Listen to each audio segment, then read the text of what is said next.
A função da imprensa é isso, é discutir os problemas que a sociedade tem, né, para que ela possa se aprimorar.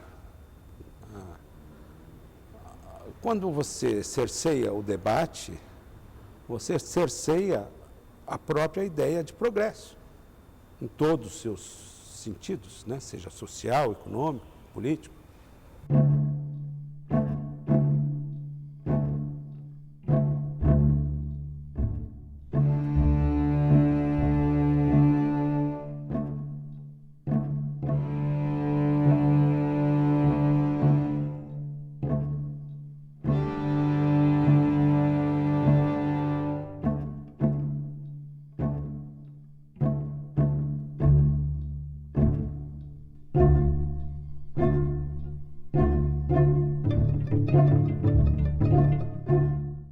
O ano de 68 foi um ano excepcionalmente marcante no século XX, né?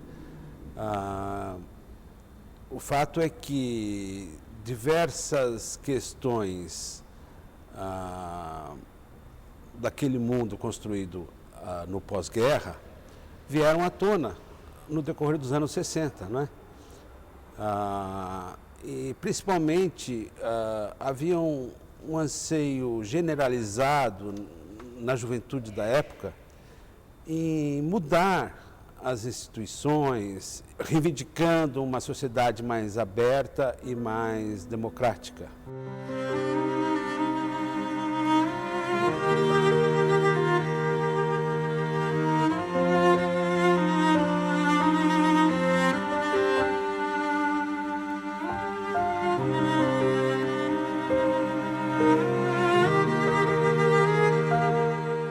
1967 já tem uma certa inquietação, já tem alguns problemas universitários na Itália, na França, mas não assim de grande gravidade ou de grande... Mas já havia certas manifestações estudantis mais acirradas no ano de 67. E nos Estados Unidos já se respirava aquele clima também de insatisfação da juventude, no caso deles, com relação à guerra do Vietnã, né? Principalmente porque os jovens eram os alvos favoritos do recrutamento obrigatório que se fazia na época nos Estados Unidos para a guerra. Uma guerra que para eles não havia sentido, e não havia mesmo.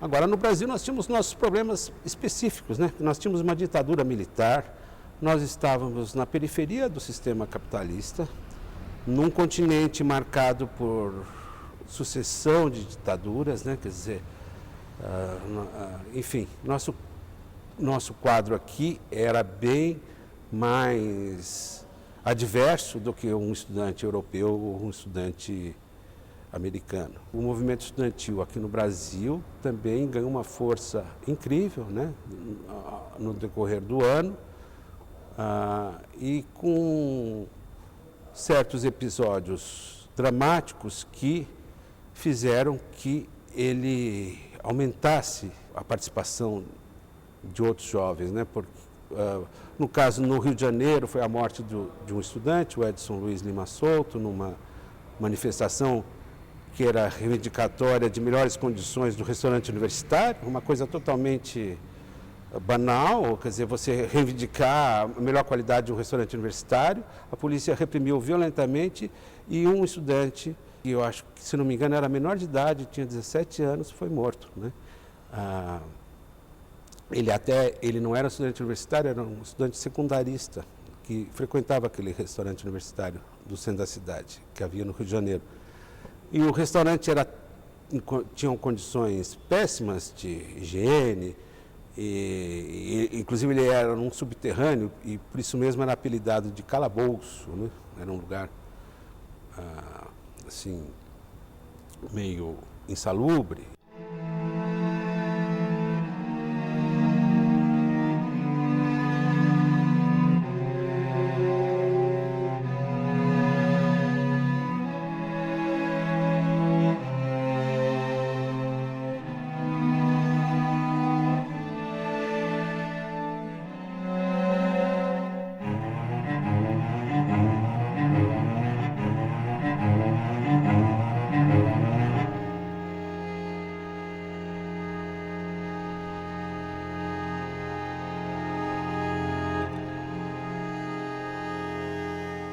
as emoções vão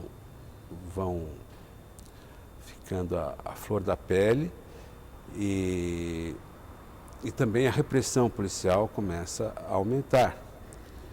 E esse é o clima geral de 68, né? Quer dizer, contestações de rua, prisões, espancamentos, arbitrariedades, mas uma grande mobilização de um setor mais esclarecido da população, né? A chamada elite cultural, vamos dizer assim, não propriamente elite econômica, mas elite cultural. O final do ano, o desfecho é muito triste para o Brasil, porque há um maior fechamento do regime. A ditadura já era rígida, ela se torna mais rígida ainda com a edição do Ato Institucional número 5, conhecido como AI-5.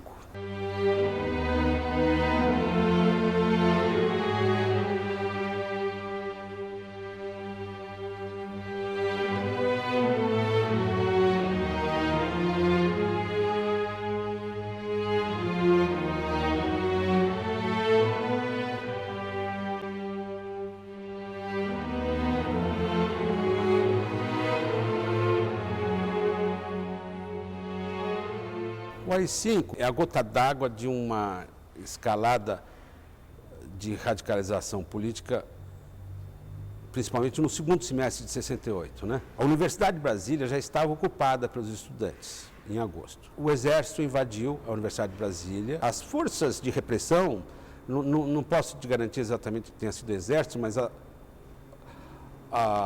agentes do governo, da ditadura, invadiram a universidade e prenderam diversos estudantes. Esse fato gerou um discurso na Câmara dos Deputados do deputado Márcio Moreira Alves.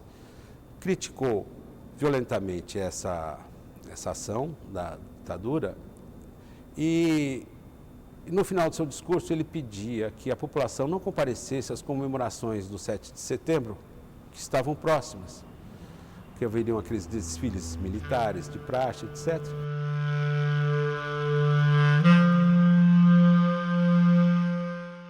Em função disto, é que o governo decide editar o Ato Institucional número 5, porque ele não conseguia controlar mais aquele Congresso. O Ato Institucional número 5 dá plenos poderes ao Executivo de realizar prisões, etc.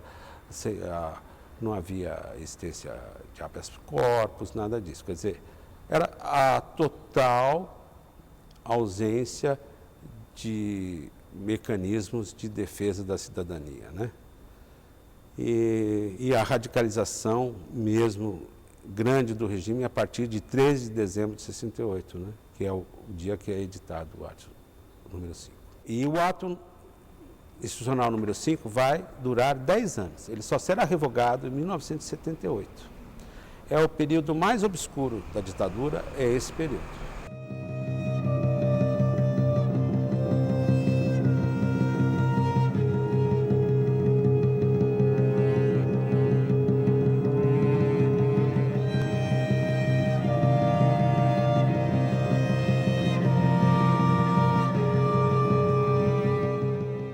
Nós tínhamos, tanto em alguns órgãos da grande imprensa, bons jornais, o Estado de São Paulo, o Jornal da Tarde, que era um jornal, na época, inovador, em muitos sentidos na história do jornalismo,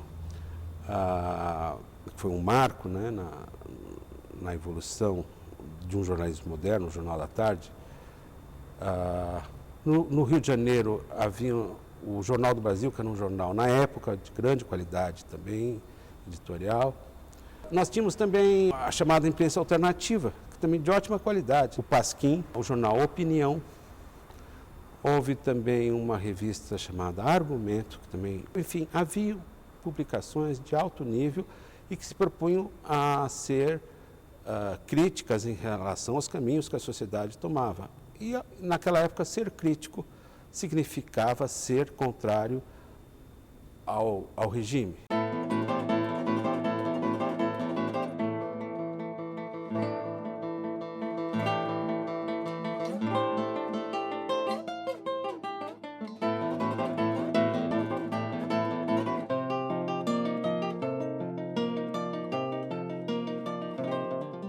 havia uma generalização. Qualquer pessoa que discordasse dos rumos que a ditadura estava tomando era considerada subversiva. E isso bastava para te incriminar por um crime político. Era coisa realmente absurda, kafkaniana. Às vezes, muitas pessoas foram presas sem saber por quê. Por terem falado alguma frase, isso em todos os campos da atividade, políticos, artistas, cidadãos comuns. Instalou-se o medo no país. Me lembro, estava contando ontem, né, em uma dessas palestras, sobre a prisão do Ferreira Goulart, poeta e crítico de arte, na época, né, crítico importante de arte. Quando a polícia foi lá, a repressão, viram lá uma estante dele de livros e aprenderam todos os livros sobre o cubismo, né? E aí alegando o seguinte, isso tudo é sobre Cuba, né? Não, mas não é, o coronel, o tenente, sei lá, isso aí é sobre aquele movimento cubismo. Ah, cubismo, né? Tá legal, tá bem. Você pensa que eu sou bobo, né? É sobre Cuba, né? A princípio, a censura era feita assim mais com advertências, né? Telefonemas intimidatórios às redações, não pode publicar tal assunto, etc. e tal. Acontece que alguns jornais da grande imprensa aceitaram essa autocensura e outros não. E este foi o caso do Estado de São Paulo e do Jornal à Tarde. Eles não aceitaram a autocensura e continuaram a publicar aqueles assuntos que a ditadura não desejava que fossem comentados ou noticiados. E, em função disso,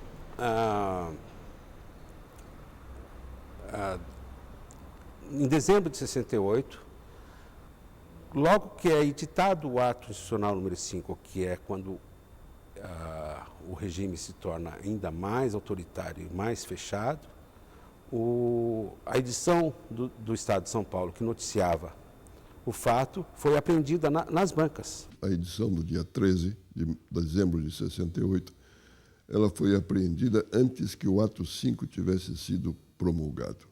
O ato 5 foi promulgado às 23 horas do dia 13, o jornal foi apreendido às 3 horas do dia 13, de madrugada.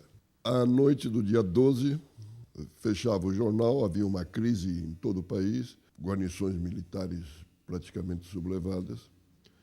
O general Silvio Correia de Andrade, que era chefe da Polícia Federal em São Paulo, me telefona perguntando o que é que eu tinha no jornal, qual era a minha manchete. E a manchete, se não me falha a memória, era o Exército de Prontidão, uma coisa assim. Ele ficou satisfeito. Eu fui para casa. Jornal fechado, fui para casa. No dia seguinte, de manhã cedo, me avisam que o jornal tinha sido apreendido. Não era de se estranhar que aquela edição fosse alvo de apreensão. E, sobretudo, o que mais incomodava nessa edição era um editorial intitulado Instituições em Frangalhos, em que se fazia uma crítica à deterioração institucional que o Brasil estava passando, né? Mais tarde, eu vim a saber que o general Silvio Correia de Andrade foi falar com o Dr. Júlio para explicar o porquê da apreensão. E a explicação dele era muito simples. Para evitar qualquer problema, tinha percorrido as gráficas dos jornais, lido os editoriais, e, ao ler o editorial Instituições em Frangalhos do Estado de São Paulo, ele considerou aquele editorial como, digamos assim, inconveniente para o clima que se vivia na época. E apreendeu o jornal. A partir daí, começa a haver uma censura dentro dos jornais, o Estado de São Paulo e o Jornal da Tarde, em São Paulo.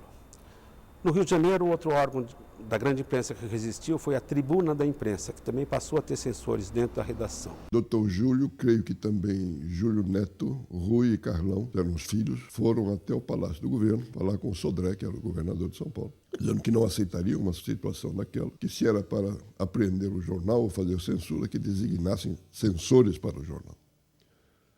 O que foi feito? Logo depois começou a censura ostensiva e tal. e os mesquitas se recusaram a fazer autocensura, eles puseram um censor dentro da empresa. Por volta de 8, 9 horas da noite, chegaram 2 censores, 2 funcionários da Divisão de Diversões Públicas da Secretaria de Segurança de São Paulo. Eu me lembro quando o nosso censor, o nosso, né, entre aspas, o do Jornal da Tarde, entrou, a redação toda se retirou. E ele ousou ficar ofendido, o censor. Ficou lá lamentando e tal. Acho que ele ficou vexado com aquilo. Muitas vezes o jornal procurava pôr num noticiário sobre um determinado assunto alguma informação dissimulada sobre outro assunto. Isso foi tentado muitas vezes. Algumas vezes passava, outras vezes não. Às vezes o censor estava atento, ou quando o censor deixava passar, ele sofria uma advertência lá nos seus superiores, né? Nós não permitíamos que ele entrasse na burocracia de funcionamento do jornal, sabe? Assim, você passa uma matéria para o editor, passa para um copy, passa para um subeditor, você não vai passar para o censor, entendeu? Então, o fluxo do jornal seguia. Num dia o censor atrasou. E eu mandei fazer o jornal, cara. Não esperei, né? Porque tinha que dar o visto do censor, né? E eu, então, autorizei a fotomecânica. Claro que a fotomecânica autorizou a impressão e aí foi embora, né? Aí eu só trabalhava à noite, né? Então, cheguei à noite e estava lá o gerente me esperando, né? Ele falou, você tem direito a 25 mil jornais aqui. Eu não sei como é que você vai fazer para levar, mas na época eu tinha um Fusca, ia ser muito difícil levar aquele jornal para casa, né? Mas, com o tempo também, eles foram percebendo esses artifícios. Até que chegou um ponto que a única forma que o jornal tinha de denunciar a censura era criando um código que despertasse no leitor a sensação de que algo estava errado. Porque até o próprio fato da existência da censura era proibido de ser noticiado. O professor Oliveiras Ferreira, que era o nosso secretário, reuniu os companheiros e disse o seguinte: o que vocês acham que poderia ser colocado nos pedaços em que está sendo cortado matéria nossa? Aí cada um deu um palpite. Eu disse assim, bom, como o Estado de São Paulo é considerado a Universidade de Jornalismo, por que não os Lusíadas? Copiamos 2 vezes no linotipo, né? 2 vezes a edição, e em redor de 655 matérias que nós fizemos a troca pelos Lusíadas. E se acontecer na primeira página, o que a gente põe? Lusíadas na primeira página fica feio, fica chato. Talvez não saibam.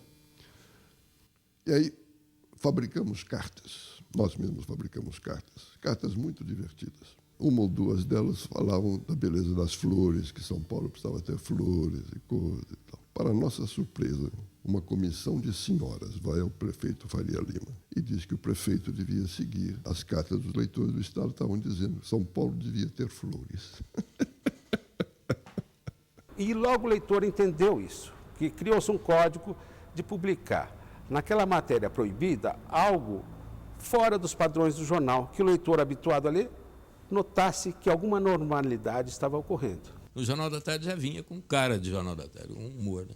Receita de bolo. Eram publicados doces, receitas de doce, e que não davam certo, porque, claro, não era começo, meio e fim, era começo só, o meio, o fim.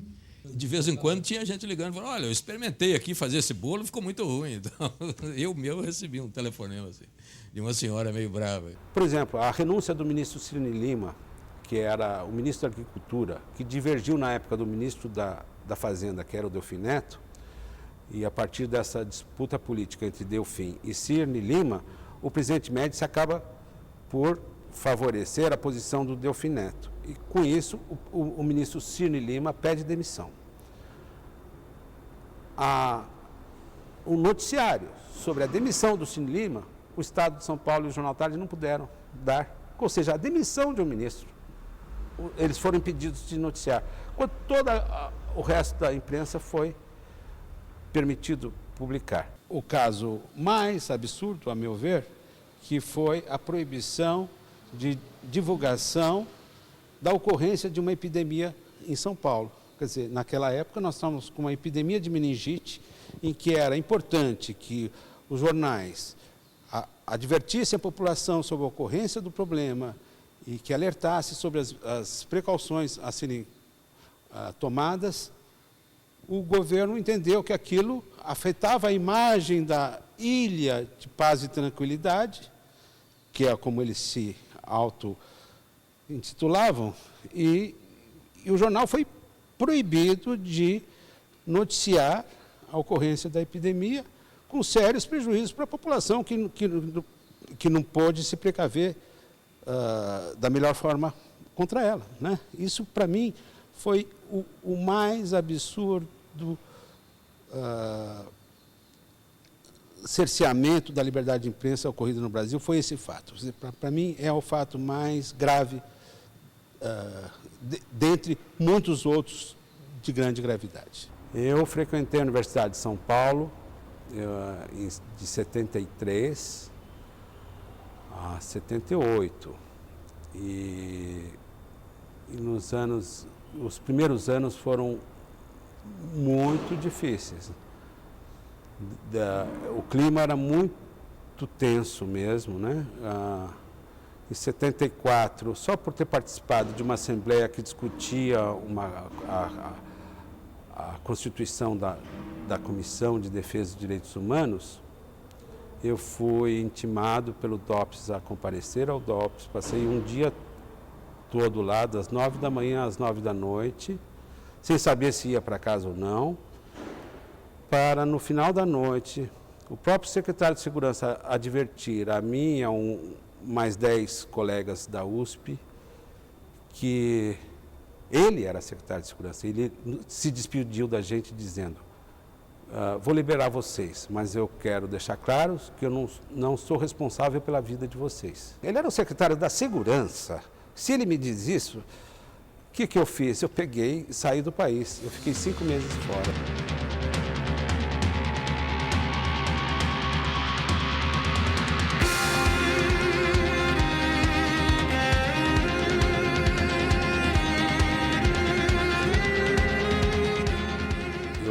Fui para o exterior, só retornei em dezembro, quando minha família dizia: olha, parece que está a coisa mais calma, ninguém mais te procurou, você não foi mais intimado, e voltei. E depois disso não tive mais problemas. Mas a gente vivia sempre com medo, né?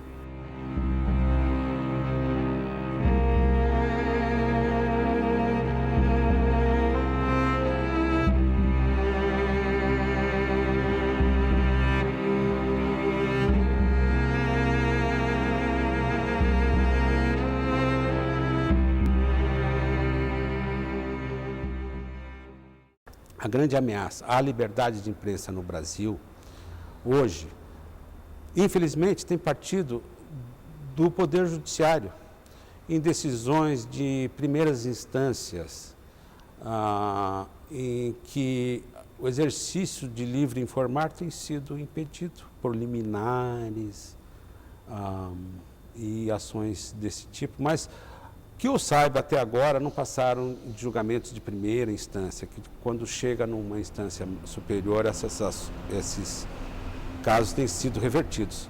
Mas o fato que hoje, e hoje mesmo, na edição do Jornal da Tarde de hoje, é denunciado uma pressão da Justiça, uma liminar na Justiça impedindo que o Jornal da Tarde publicasse uma matéria sobre irregularidades no Conselho Regional de Medicina.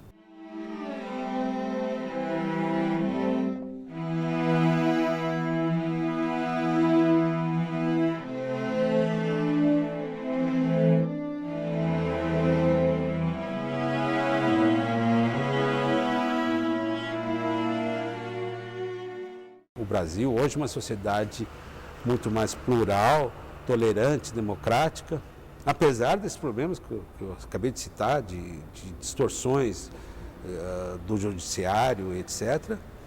Mas no cômputo geral, eu acho que nós evoluímos bastante. Para o jovem de hoje é difícil a gente, né, devolver aquele clima, dizer para ele, porque ele está sempre achando. Eu há pouco tempo estava numa palestra e o menino falou: mas isso que tu está dizendo aí, hoje é a mesma coisa, é pior, não tem, não sei o quê, qual é a diferença entre, né, isso agora, censura agora? Eu falei: cara, e me ocorreu isso, né? Eu falei: olha, cara, a diferença é que se você dissesse tudo isso naquela época, você saía daqui preso. E hoje você vai tranquilamente para casa. Isso pode parecer, mas é muito importante. A gente reconquistou a democracia. Hoje nós temos uma sociedade aberta e plural. E das mais democráticas do mundo, eu diria. Com alguns problemas, mas...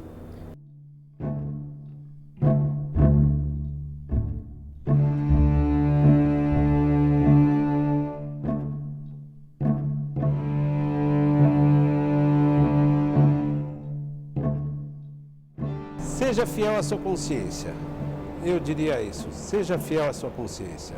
Tenha a ética acima de tudo.